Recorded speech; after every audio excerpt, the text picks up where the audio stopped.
I'm not even gonna fucking check this one if you can't see the top of my head. Do you have any rules, regulations about this? Like, no cussing? No fucking cussing. I'm so confused. What did we just see? We just saw probably, I think, honestly, the greatest film of all time. I mean, Holy shit! Whoa, okay. Greatest of all time? In my opinion, it was literally the greatest film that I have seen. I mean, it's what a film is supposed to be. It's the essence of a film. I mean, it's not just some blockbuster summer kind of thing that just kind of comes out and you're like, oh my god, it's a big, like, you know, it's almost like a AAA sort of deal. Like, it basically, it has the famous, sorry, wrong words. It has a popularity of what you would call, I guess, a AAA film, and yet it is still so just good at what it's trying to prove. It's got the budget, it's got the actors, it's got the performances, has the set pieces, has the story. The color palette is immaculate.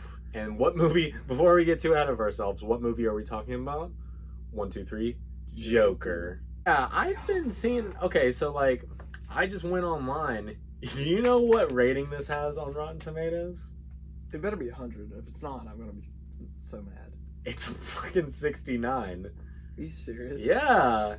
And I totally don't get that. Wait, it did just come out. It did just come out. I would give it at least a 4-day period. Yeah. I really do, like, this isn't even hype either. Like, I genuinely, okay, like, this is gonna make it sound like hype, but I've been waiting for this since March and everything, no right? cap, but it sounds like cap. Yeah, exactly. You know what I mean? Yeah, like, no, like, I remember us in our class discussing it, like, the first trailer Oh my gosh, yeah. Oh my god. So we'll just shoot the shit, talk about spoilers and everything. Spoiler alert. Ooh! As if you haven't seen it already. Okay, so, what was your... If you haven't seen it, like, don't watch Then literally, this. what are you here for, obviously. Yeah, okay. leave. So, what was your favorite part? Yeah, what was your favorite part? Oh my god, the full 2 hours and 1 minute. Oh my gosh. Was it 2 hours? It was 2 hours and 1 minute. It felt like it went by so quick. Like, when it ended, I was like, are you serious? Like, I need to go back. Like, it wasn't that it moved quick. It moved at the perfect It was rate. perfect, yeah. I think it moved so well. The progression was so well. Everything in it was just so well put. And you could just see it. Like, I understand where it's not only, it doesn't just seem like the breakdown of a man. It seems like the start of an entire universe. Like, this is a DC film. Okay? Yeah. And DC's been struggling compared to the MCU. Yeah. Like, I don't think this would be considered a DCU film, though. Like, this is a standalone. No. Yeah. Right. Mm-hmm. And existing within that universe, I think that what Todd Phillips has done has really upped the stakes for what movies can be. Or at least not even up the stakes. He's shown us what they can actually be. And you'll see different things like that with, like, classic films, like Tarantino films. If you go see one, you know you're in for a joyride, but also at the same time, you really understand that there's a lot of work being put into it. Yeah, and there's, like, tons of homages, especially with, like, you know, like, in this film and, like, you know, for example, as you were saying, Tarantino, there's tons of homages to, like, classic films from, you know, 50s, 60s, like, you know, 70s, and that's, like, what you definitely got with this as well. I think what's great that Todd Phillips did was, I think in the sense of Gotham, you have this sort of, the crime rate is starting to rise. You see in the film, and I think you can feel like a change. Yeah, you feel like a tense. Like it, you know, it was ever present even in the opening scene. You heard like there was an abundance of trash on the streets, and like people are just not like taking like pride in their city. There was a garbage strike. I don't know if you remember hearing that. Yeah. Okay. Yeah, I knew about the trash. I didn't hear that specifically, but you know, morale is low. People are ashamed of the city. You know, the rich are rich and the poor are barely surviving. You know, there's these freaking super rats that are showing up, and just people are taking it as a joke. Like, it was joked about, like, this is a serious matter. And, like, they're looking for this, like, beacon of light that they can, you know, try and grab onto and hope that everything can get better, and that's what they did with Bruce Wayne's dad. I can't remember his first name, but Thomas. Thomas, yeah. Wayne. I do know the DC universe quite well. I honestly kind of prefer it to the MCU, even though I love the MCU. I love both universes as equally, but to see this film is honestly you wouldn't like going in dry, not knowing anything. I think it's great. But like I was saying, the Thomas Wayne part. I remember like hearing about it. Like you would see this as sort of a it's not like a controversial thing like most people are making it out to be. But at the same time, I can understand that. But the thing is, you feel a sense of like camaraderie, I guess, between like Arthur and the people. And then whenever he meets Thomas, you kind of see like Todd Phillips seemed to more or less make the anti-hero, or not the anti-hero, the antagonist really stand out and make you kind of root for him, which I get that's what the purpose of the film was, but I think he kind of highlighted that whenever he made Thomas kind of punch him. I was like, Yeah, let's get into Joaquin. Okay, so because like that is just what made this film. I don't think this would have been anywhere to where it is now if it wasn't for Joaquin Phoenix. Oh no, I think his acting. You know what I think is really amazing about him is the fact that things like his brother River Phoenix. Yeah, that was something that like I think he was easy, because I remember watching an interview before I went and saw this film. He was talking about how he didn't have to method act like Heath Ledger did. Yeah. Also, I have a very important statement about as do I. Sort of I don't even want to call it a comparison because about what I would say. But okay, continue. Basically, Joaquin Phoenix's acting is just so amazing. Like, it made me just feel so emotional the whole entire film. And it's just, I don't know, it's like a wild ride the whole time. Yeah, no, he takes you to so many different places. You feel empathetic for him, you feel afraid of him, and you like, even though he's doing these pretty horrible things, you're rooting for him along the way. It's really like, it's like somehow he seems like the good guy and the terrible person at the same time. What I found really interesting in the way that he portrayed Arthur was how I would even say throughout the whole film, how like he acts like a kid on it. Like whenever he accidentally shot the gun, I swear I watched that and I was like, that's totally something I would do as a kid. Yeah. Like he messed up and then like he's trying to hide it, and then he just, before his mom finds out, he just straight up confesses. And that, like, as I was saying, I just love how many places he takes you throughout this film. The scenes that were like cringeworthy were absolutely cringeworthy. Honestly, I didn't cringe a single part of the film. And I knew whenever it would be for certain people. I don't mean it in a bad way. I mean like in the way that the film is wanting to take you. Like when he's up on stage and he's bombing. Right. I felt like I was there and I'm wanting to just be like, Arthur, come on. Easily one of the best scenes in the film. I don't know if I can pick a best scene as of right now, but whenever he stole the files on his mother, and then all this childhood trauma, and we learn a lot about him, and he's just reflecting upon it and everything, and we're getting all these flashbacks and he's like realizing everything. I think that was the final straw. That was the straw that broke the camel's back, that made him become the Joker. I think it's like you can't tell when the snap is. Absolutely, but then whenever you get down to towards the end of it, when you see all of the stuff that he starts causing, he starts reveling in what he like opposed. Like he was like, no, I don't believe in that. But then at the end, you see how he is like, you know what? Yes, this is me. It was just a domino effect, in my opinion. Like whenever he found out the files, he realized he's an orphan. And then he learned. Well, like he kind of had a revelation that this woman doesn't care about him. It was like a whole figment of his imagination, and like no one cares about him. He's like gone, like on his own. He kills his mother, and then he has nothing else to really do other than make a name for himself. I think he wants to be known.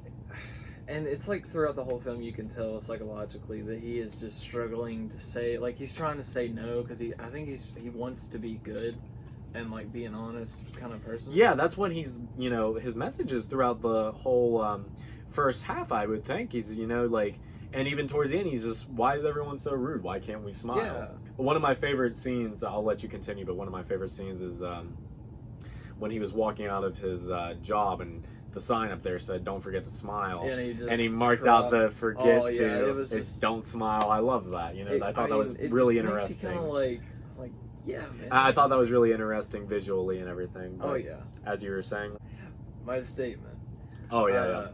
I honestly, growing up, watching Batman films and stuff like that, you know, I wasn't I wasn't around for the Jack Nicholson. Michael Keaton Batman. Yeah, and the Michael, like, I wasn't around for the Michael Keaton stuff, but I've seen it, okay? And then I grew up with Nolan's trilogy, which I love it. Every time I watch them, I love them. Great films, great everything about them. But I honestly would say, even, not just Heath Ledger would be proud, in... A lot of people might hate me for this. No. I think Joaquin Phoenix is better as the Joker than Heath Ledger. I agree. Okay, but, you know, this is my ideology. I was thinking about this earlier today. I was like, shit, man, I love Heath Ledger. I absolutely do. But I feel like Heath Ledger, he lit the torch. He threw it like a freaking quarterback. Threw it, and Joaquin caught it and ran it to the what is it, the fucking end zone? Yeah. Okay, he touchdown Joaquin. A lot of people are gonna look at that and be like, wow, what a doofus. Wow. But no, Joaquin. We got like Ledger, his Joker was the antagonist. You know, he was like kind of the secondary character to Batman in that Dark Knight film. And Joaquin, you know, he got a whole film to shine. So while we say Joaquin is better, you know, it's like, you know, kind of comparing apples to oranges because, you know, I mean, like, I agree. I'm not dissing anything, but, like, you know. I understand. Like, you can't say, like, that's why I have that itself is a controversial topic. Yeah.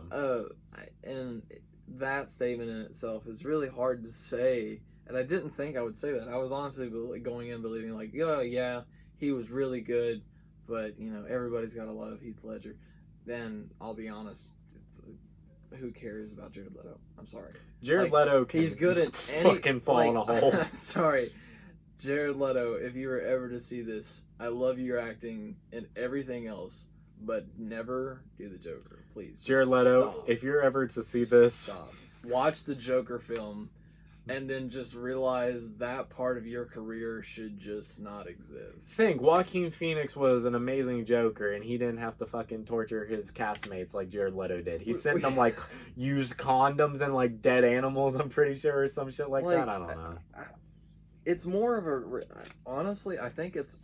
Even though it seems more comic book in this sense, in this movie, than what Christopher Nolan was going for. He was going for the realistic type. I think the Joker's portrayal... or the Joaquin Phoenix's portrayal of the Joker in this movie was probably more realistic than Ledger's, would you say? Well, because that's what I was thinking. I honestly was thinking that. Like I don't know. I like finish your thought actually. Well, okay, so you know, growing up watching those and then rewatching them, you know, not just being a film lover, like looking at that the storyline to understand it and see it from the viewpoint. The thing is, Heath Ledger's in the real scenario, but Joaquin is in a comic book scenario, making you feel this story is real. I see that. That's what I feel. Like, because when I was sitting there watching it, I actually, I got convinced that this was, like, a not really true story, just more like, this is the real portrayal. Like, it seems realistic. This is, like, how a man actually does break down, even though you hear fragments of it, and it's like you get shattered glass in Heath Ledger's portrayal because you get the old past and mixed in with the new. You get and he's still chaotic. His many backstories. Yeah, but then even though this is purely a backstory, it's not just shattered glass. This is the full pain. This is Yeah. the full colored paint that you get to see. This beautiful, Yeah. just absolutely cathedral looking paint. Yeah, and it's all fleshed out and everything.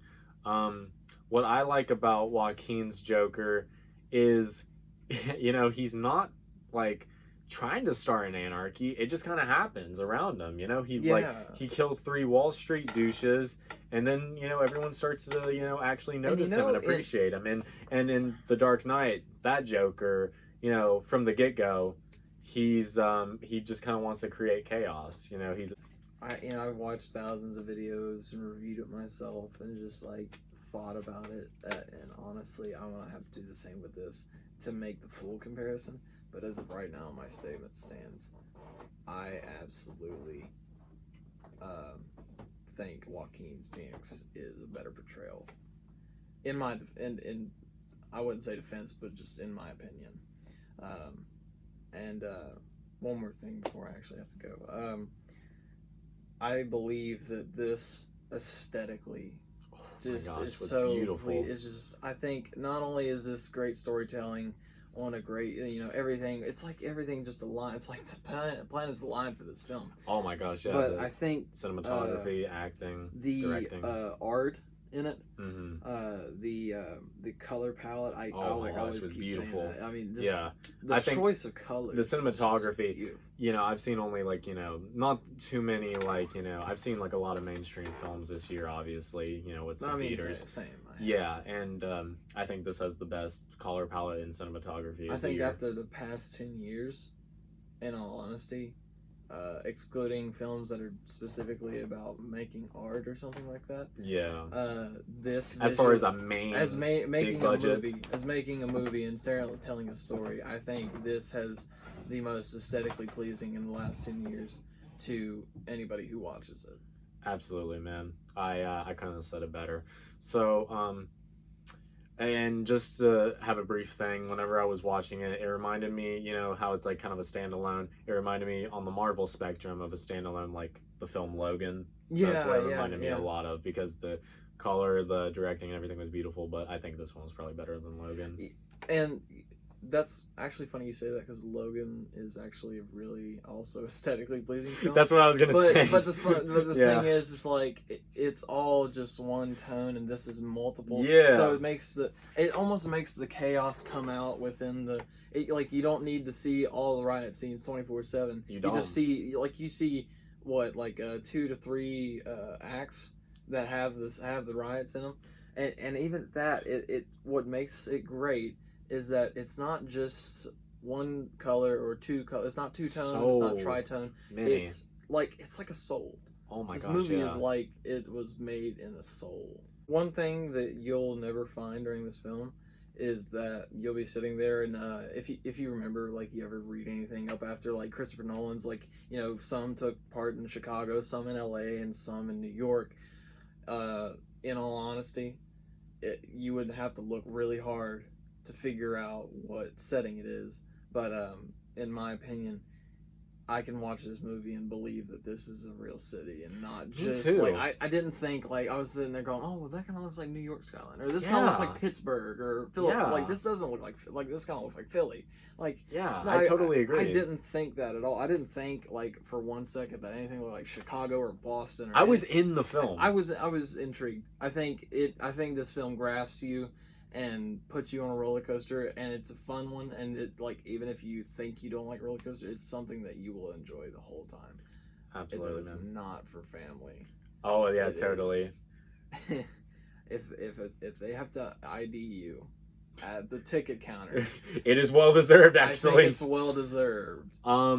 So for my final thoughts, I couldn't be happier for Joaquin Phoenix, seriously, man. Because either. I'm so glad. I feel like this is probably going to be the biggest film, as far as him in a leading role. I feel like this is going to be the biggest film in his career. I think, and it's well deserved. I absolutely love his performance, and I don't think it could have been any better. I'm glad he's okay. I hope he continues to be okay, especially of how a mental toll this character takes on a person. And I just absolutely love and appreciate everything that every actor, every character, went through in this film. to make it the way it is, and especially Joaquin Phoenix. You know, he deserves the gold star. I think he should get nominated for an Academy Award because physically his performance freaking amazing. You know, we know the scenes where he's dancing and everything. Physically, performance is amazing. The laugh, you know, everything man. Just falls I think Joaquin Phoenix, you know, really deserves all the praise he can get for this film. If you don't like it, then you're wrong. But other than that, Joaquin Phoenix, you know, he deserves the utmost an Oscar. praise. I think he deserves an Oscar for absolutely lead role. So and it would be well deserved. Absolutely. So what would you give Joker for a rating out of like letter grades? Joker 2019 just came out October 4th. It is a very highly suggested film, rated on everything you ever see, ever. Like and comment and subscribe, I guess. You didn't give it a letter grade. A letter grade? Yeah, letter grade. Like from A+ to F-, I guess. Oh, give it a straight up A++. Like the biggest, fattest A you could ever give something. Biggest, juiciest A you could get. A+ from me as well. Thank you for being a part of this, sir. Problem, I really appreciate it. Many more to come. Thank you, Joaquin. And till next time, don't forget to smile. That was good. That was good. That was awesome. If you just smile.